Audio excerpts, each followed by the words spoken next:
Well, good morning from Bangkok, Thailand.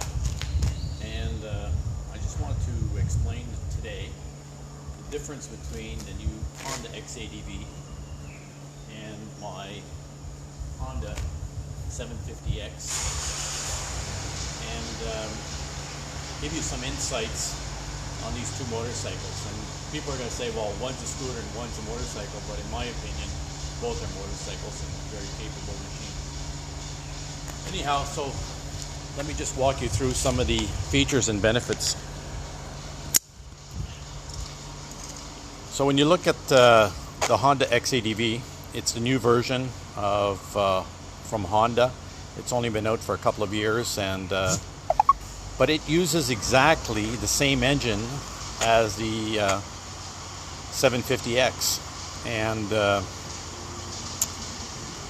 it's chain drive, same as the NC750, and both bikes are basically the same thing, 53 brake horsepower, so there's no issues there.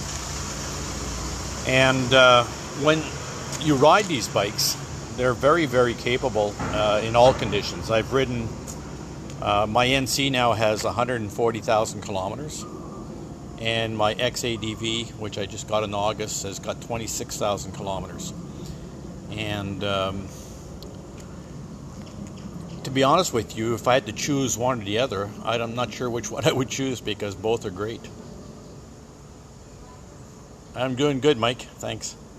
So I just recently took a trip with my NC, just to give it a good comparison. And I'm a little bit less shy going off-road with it because it's already been down many times, and I didn't really want to crash my my new bike, which I already did already, but that's no damage to the bike at all, just in the mud. But both bikes are very, very similar. As you can see, I'm put bark busters on both bikes to protect the handles, and I think that's a good feature to put on the bikes. The big advantage to the X-ADV is the adjustable windscreen.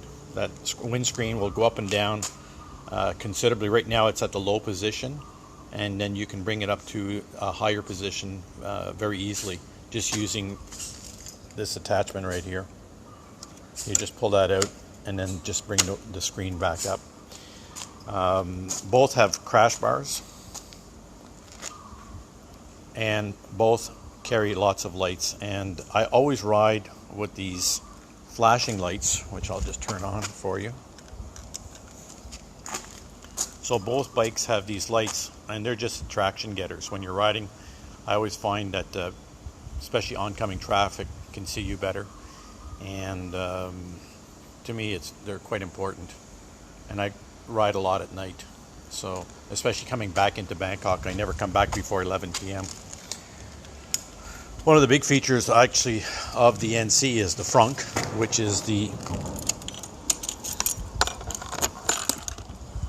is a nice storage unit. It's a 22-liter storage unit, which is, once you get used to it, it's really hard not to have it.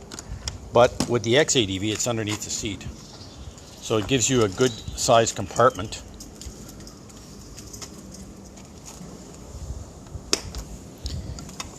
That you have storage about the same size as the NC, but preferably I would like it to have it up front. So I actually have a 20-liter tank bag that fits right in this space right here, which is upstairs right now. One of the other things that I added on this bike is a Scott oiler, and right now I'm running on the original chain about 26,000 kilometers, so that's a nice feature of the bike. The other thing on the the X-ADV, if you're going to get one of these, is make sure you get these pegs. This allows you to ride in the same position as the NC. So there's really no difference between the riding position on these bikes. The only difference is that you can, use these the runners up in the front to stretch your legs. And that's a nice feature on the bike. So it's very comfortable for long distance. But I've done 900 kilometers on this bike, and I've done about the same on this. But I would say the X-ADV is a little bit more comfortable because you can move around on the seat a little bit more. On my NC, I do have highway pegs right beside these little inexpensive bags that I bought for putting tools and stuff in, and those help to shift your position while you're riding. Obviously you can see that I have a bash plate or a skid plate, and it's been well used, and if you can see underneath, it's got lots of pounding from rocks and stuff like that, because the bike is not an adventure bike per se, but it is it can do the job just as well as any other bike. The other thing I have on this bike, both bikes don't have typical road tires. I'm using the Scorpion STRs on my X-ADV, and I've got about 11,000 kilometers, and the back is just about done. On my NC, I'm using the Shenko 705s, and they're very good off-road as well. They say it's an 80-20, but I think it's a little bit more than that, maybe 75-25. It's quite good in off-road.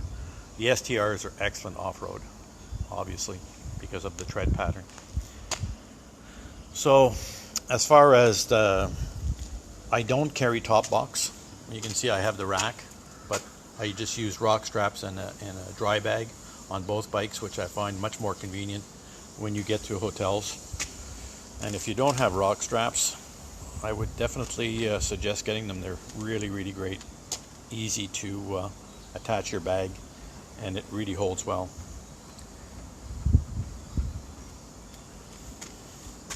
Anyways, if you have any questions, one other thing I did put on my X-ADV is a camera. And that camera continually takes pictures while I'm riding, and records if there's going to be any issues. And I've actually, posted a few videos while I was riding in some of the off-road, but mostly it's for security reasons. And it records front and back. And if you're going to get a new bike, I definitely would suggest that. It gives you a little bit more security and stuff like that. And for my RAM mount, I've gotten these that fit on top of the, and that's my famous compass, which is 100 baht or $4, but they fit right on top of the brake reservoir, and you can get them on Lazada, and you can see that my RAM mount, I have several of them, but it always holds. I never had any issue with phone coming off or anything like that. What else? All I can say is great bikes, a lot of fun, and if I had to choose between the two, well, I didn't have to. I just bought both of them, and I ride them pretty well everywhere. And like I said, I'm vertically challenged, so I'm not tall. At 5'4", I'm still on my toes on both of these bikes, and that's an Africa Twin is kind of out of the question for me. And the low center of gravity of these bikes, both of them are very low because the gas tank is underneath the seat, which brings the bike even more lower as far as the center of gravity. And very easy to ride, I feel. And both of them have, Honda's DCT, which is the dual clutch transmission. Very easy to shift.